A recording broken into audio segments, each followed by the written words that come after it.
dig a little deeper into America's crime problem and what to expect, as numbers usually do rise during the summertime.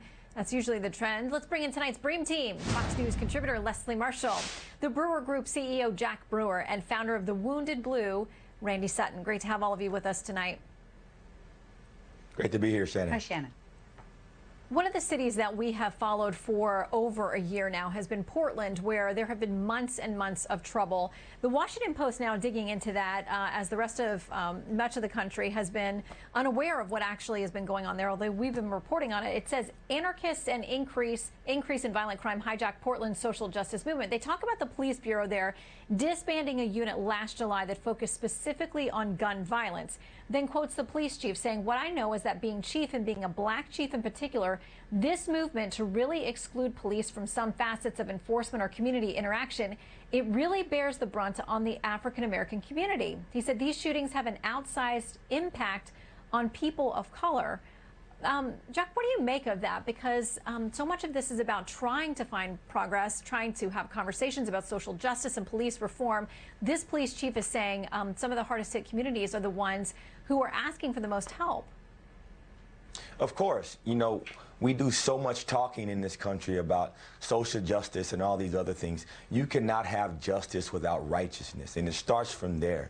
So if we're not willing to get to the root cause of these issues, get to the spiritual gaps that we have across our society with our children, we don't love each other. As long as we keep talking about black hate and Asian hate, that's just using racism to approach all these issues. These things are spiritual. These things are going to the core of our children. We ripped out God from our communities and from our schools. These are all spiritual issues, and it doesn't matter what color you are. If you punch a woman, I don't care what color she is, like this disgusting man did in New York City, you have a spiritual issue. You have hate in your heart, and so we have to really figure out how to get to the root cause of all these problems, because right now all the rhetoric and all these programs and all this indoctrination is just not working in America.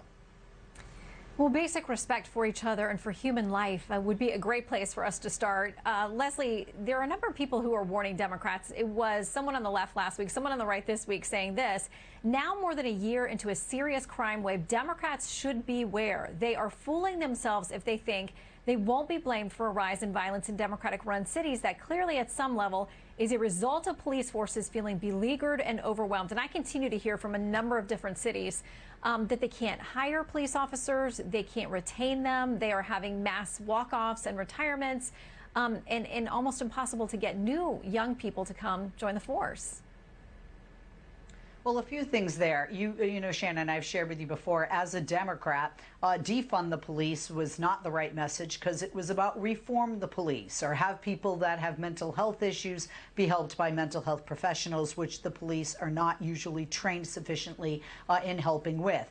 But as we just saw in New Mexico, obviously the voters in some districts, the law and order message, and that, you know, Democrats defunding the police, and that was the Republican message in New Mexico. Well, right now we're seeing the Democratic winner with over 30% of the vote, more enthusiasm, more than 30 million more, more than 30% more voters for Democrats turned out, and we're seeing coming forward for the midterm election more of that excitement from the Dems. But speaking of these cities, Shannon, if you look at cities, a lot of people, it's easy to say, oh, these big cities that have these Democratic mayors and states that have these Democratic governors and they defunded the police, that's why we're having the crime, in addition to it being summer, and the list goes on. But if you just look at some, I could just name a few. If you look at Miami or Jacksonville, that have huge spikes in crime, both have Republican mayors, both are in a Republican red state. Oklahoma City, a 93% higher than the national average Republican mayor, a Republican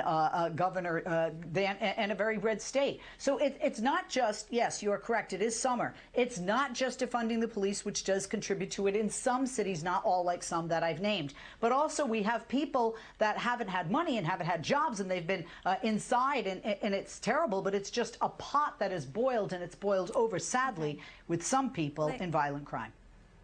Let me bring Randy in here. You're the real expert on this, so what's your take? This is a boiling pot, all right, but it's